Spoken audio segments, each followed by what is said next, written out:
Good evening student. आज हम पढ़ेंगे कुरुक्षेत्र जिले के बारे में। अभी जो आपके सामने है कुरुक्षेत्र यूनिवर्सिटी।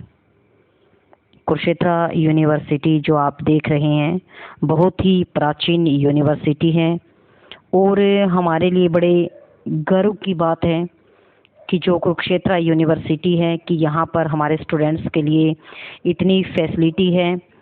और जो हमारा कुरुक्षेत्र है एक धर्म नगरी के रूप में जिसको जाना जाता है, जहाँ पर महाभारत जैसे महान युद्ध को लड़ा गया था और विश्व का सबसे बड़ा जो लिखित महाकाव्य है महाभारत वो यहीं पर रचा गया था। तो आज हम कुरुक्षेत्र यूनिवर्सिटी और कुरुक्षेत्र के बारे में पढ़ेंगे। जैसा कि आप सभी को पता है, ये अभी जो आपके सामने है ये कुरुक्षेत्र शहर है। अभी पिक्चर के अंदर आप देख रहे हो कि बहुत ज़्यादा मात्रा में यहाँ पर मंदिर दिखाए गए हैं, क्योंकि कुरुक्षेत्र के अंदर 360 तीर्थ स्थल है। 360 तीर्थों का शहर इसे कहा जाता है। तीर्थ राज है कुरुक्षेत्र, पवित्र जिला है, सिटी पार्क है, धर्म नगरी है और वैदिक सभ्यता की पालना है। तो आज सबसे पहले हम कुरुक्षेत्र के बारे में जो जानकारी हासिल कर रहे हैं। फर्स्ट नंबर पे जैसे कि दिशा, जो कुरुक्षेत्र है वो हमारी उत्तर दिशा में बसा हुआ है।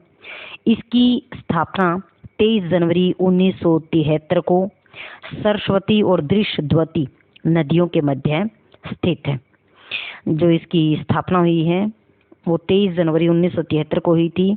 सरस्वती और दृश्यद्वती जो दो नदियां हैं उनके मध्य के जो बीच में है, मतलब दोनों नदियों के बीच में कुरुक्षेत्र स्थित है।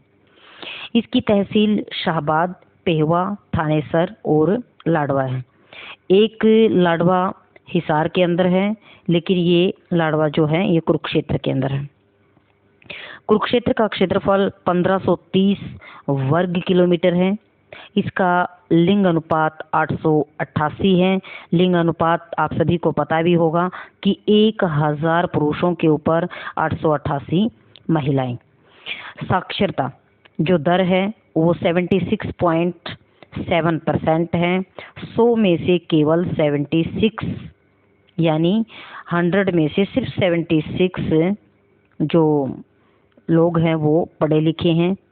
जनसंख्या घनत्व आपको पता है कि कैसे नापा जाता है कि 1 वर्ग किलोमीटर का जो एरिया है उसके अंदर जितने लोग रहते हैं उसे उसका जनसंख्या घनत्व के रूप में उसको जाना जाता है। जैसे प्रति वर्ग किलोमीटर यहाँ पर 630 है यहाँ पर प्रति वर्ग किलोमीटर, यानी 1 वर्ग किलोमीटर के एरिया के अंदर 630 जो लोग हैं वो यहाँ पर रहते हैं।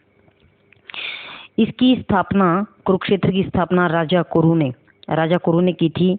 जिसके संस्थापक है वो राजा कुरु है और इसका जो नामकरण है वो भी राजा कौरव या कुरु के नाम पर रखा गया था। कुरुक्षेत्र का जो प्राचीन नाम है वो सरयाणावत है। कुरुक्षेत्र का प्राचीन नाम सरयाणावत है। इसका उपनाम अभी जैसे मैंने आपको बताया था कि 360 तीर्थों का शहर है, तीर्थ राज इसे कहा जाता है, पवित्र जिला है और सिटी पार्क भी इसको कहते हैं, धर्म नगरी है, वैदिक सभ्यता का पालना है। ऋग्वेद और जो यजुर्वेद हमारे जो ग्रंथ है, ऋग्वेद और यजुर्वेद, इसके अंदर इसका वर्णन मिलता है कि वैदिक सभ्यता का पालना है। लगभग जो सभी वेदों की रचना हुई है वो कुरुक्षेत्र के अंदर ही मानी जाती है। अब नेक्स्ट है इसके अंदर थानेश्वर का जो प्राचीन नाम है वो स्थानेश्वर था। प्राचीन नाम इसका स्थानेश्वर था और जो ग्राम सचिव है उनका स्वर्ग इसको कहा जाता है। ग्राम सचिवों के स्वर्ग के नाम से भी इसको जाना जाता है। बौद्ध व जैन साहित्य में जो हमारे प्राचीन बौद्ध और जैन साहित्य हैं, आप सभी को पता भी होगा, नहीं तो हम आगे पढ़ेंगे इतिहास में कि बौद्ध धर्म और जैन धर्म हुए थे। बौद्ध धर्म और जैन धर्म के जो संस्थापक थे महावीर स्वामी और महात्मा बुद्ध, तो उनके जो ग्रंथ थे बौद्ध धर्म और जैन धर्म के, यानी महावीर स्वामी और महात्मा बुद्ध के जो ग्रंथ थे, उनके अंदर कुरुक्षेत्र को थानेश्वर को थूण अथवा थूणा नामक ग्राम से जाना जाता था। राजा हर्षवर्धन की राजधानी रहा है जो थानेसर है। थानेसर राजा हर्षवर्धन की राजधानी रहा है। 1009 में मोहम्मद गजनवी थानेसर आया था। जो मोहम्मद गजनवी है बेटा, उसने थानेसर के ऊपर भारत के ऊपर 17 आक्रमण किए थे। कितने आक्रमण किए थे? 17 आक्रमण किए थे भारत के ऊपर उसने। और जो उसका पहला आक्रमण था वो 1014 में थानेश्वर के ऊपर था, और उसने सबसे पहले यहाँ पर चक्र स्वामी की जो मूर्ति है उसको तोड़ दिया था। नेक्स्ट है शेख चिल्ली का मकबरा। थानेश्वर के अंदर जो शेख चिल्ली का मकबरा है वो हरियाणा का ताजमहल इसको कहा जाता है, क्योंकि इसके ऊपर जो सफ़ेद संगमरमर लगा हुआ है जो इसकी सुंदरता को बढ़ाता है। तो शेख चिल्ली का जो मकबरा है इसको हरियाणा का ताजमहल भी कहा जाता है। कर्ण का टीला, जो कर्ण का टीला है वो थानेश्वर में है। कर्ण, दानवीर कर्ण के बारे में आप सभी किताबों में भी पढ़ते हैं, टीवी पर भी हम बहुत सारे सीरियल वगैरह देखते हैं, तो उनके अंदर भी दानवीर जो कर्ण है उनकी जो स्टोरी है हमें वो देखने को मिलती है। और कर्ण को दानवीर क्यों कहा गया है? क्योंकि कर्ण के पास जो सूर्य देवता के दिए हुए कवच और कुंडल थे जो उसकी रक्षा करते, उनको भी उसने दान कर दिया था। बहुत ही बड़ा दानी था वो, एक महान आत्मा थी जिसने अपना सब कुछ दान कर दिया था, इसलिए उसे दानवीर कर्ण के नाम से जाना जाता है। और जो पांडु पुत्र थे 5, उनमें सबसे बड़ा था कर्ण, लेकिन जब महाभारत का युद्ध हो जाता है लास्ट में उनको पता चलता है कि कर्ण उनका सगा भाई है, क्योंकि कुंती ने उसको शादी से पहले ही उसको जन्म दिया था। इसी वजह से वो लोक लाज की वजह से, वो कुंती और सूर्य का पुत्र था, लोक लाज की वजह से कुंती ने उसे त्याग दिया था, ताकि लोग कल को उसके बारे में क्या कहेंगे, इसलिए उसने अपने जो 5 पुत्र हैं पांडव उनको भी उसके बारे में नहीं बताया था। तो थानेसर के अंदर ही कर्ण का टीला है। नेक्स्ट है पेहवा। पेवा का प्राचीन जो नाम है वो पृथुदक है। राजा मीर भोज के शासनकाल में यह स्थान घोड़ों के व्यापार का प्रमुख केंद्र था। तो किसके लिए फेमस था ये? घोड़ों के व्यापार के लिए। यहाँ पर घोड़ों का व्यापार बहुत ज़्यादा मात्रा में किया जाता था। और वर्तमान उपनाम इसका, इसे HR का गया यानी हरियाणा, HR का मतलब है बच्चों यहाँ हरियाणा का गया भी इसको कहा जाता है। हरियाणा का गया से मतलब क्या है? जैसे गया के अंदर जो बौद्ध धर्म के जो जैसे महात्मा बुद्ध थे वो गया गए थे, वहाँ पे उन्होंने अपने उपदेश दिए थे। ऐसे ही मतलब एक पवित्र स्थान, जो गया क्या है? एक पवित्र स्थान है। तो पेहवा भी एक पवित्र स्थान है। यहाँ पर जो लोग हैं वो अपने जो पितृ यज्ञ करते हैं और अपने जो पितरों को क्या है पिंडदान करते हैं, इसलिए जो पेहवा क्या है भाई हरियाणा का गया इसको कहा गया है। तो अभी एक बार क्विक रिवीजन लेते हैं हम कुरुक्षेत्र के बारे में। जैसे कि मैंने आपको दिखाया था कि और बताया भी था कि नेक्स्ट हम पढ़ेंगे कुरुक्षेत्र यूनिवर्सिटी के बारे में भी पढ़ेंगे, कुरुक्षेत्र के अंदर जो युद्ध हुआ था उसके बारे में भी पढ़ेंगे। एक बार स्टार्टिंग से देखते हैं। जो कुरुक्षेत्र है वो भारत के उत्तर दिशा में है, हरियाणा के। इसकी स्थापना 23 जनवरी 1973 को हुई थी। सरस्वती और दृष्टवती जो नदियों के मध्य स्थित है।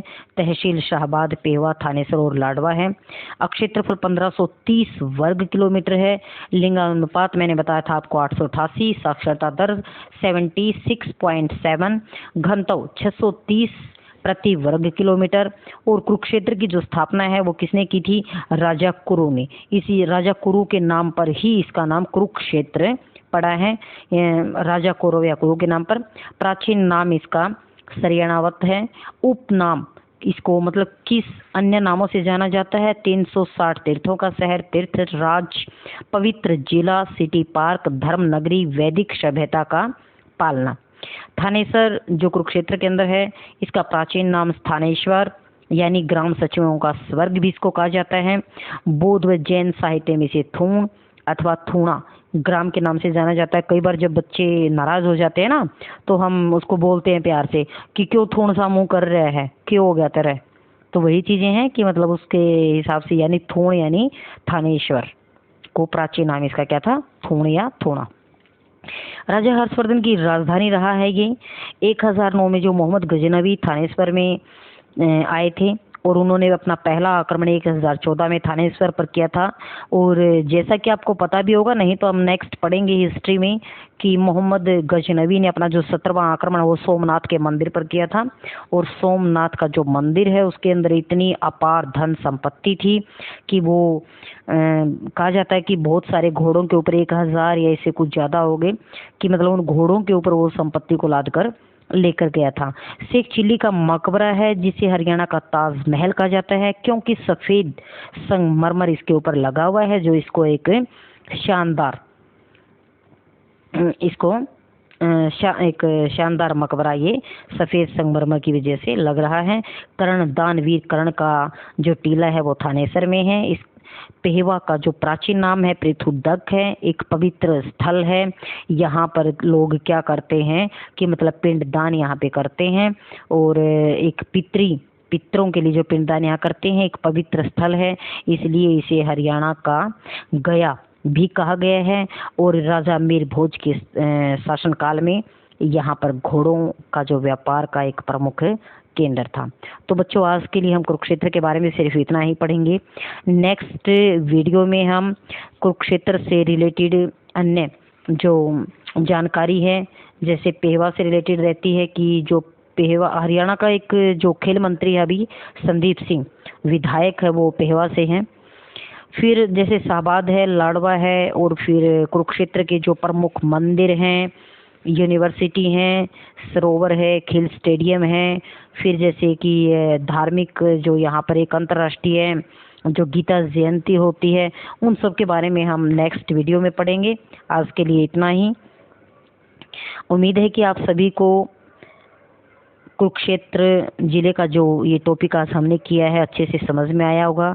मैं बार बार सभी बच्चों से रिक्वेस्ट करती हूँ कि जैसे मैंने किसी पेज पर लिखकर एक नोट्स के रूप में इस टॉपिक को तैयार किया है, उम्मीद है कि आप सभी भी अपनी नोटबुक के अंदर ऐसे ही इसको उतारें, क्योंकि जो हाथों से लिखा जाता है, मैं आपको बार बार बता रही हूँ, वो काफ़ी टाइम तक आपके माइंड के अंदर रहता है। तो अपनी जो जानकारी है उसको, अपनी जो मेमोरी है उसको सेव करने के लिए, हर एक जो टॉपिक है उसको अपने माइंड के अंदर ज़्यादा टाइम के लिए स्टोर करने के लिए हाथों की ज़रूरत है। अपना कागज़, अपना पेन उठाएं और साथ के साथ इस वीडियो को देखें और इसे अपनी नोटबुक के अंदर राइट करें, ताकि आप कभी भी इसे उठाकर पढ़ सकते हैं, देख सकते हैं। ओके बेटा, थैंक यू, गुड नाइट।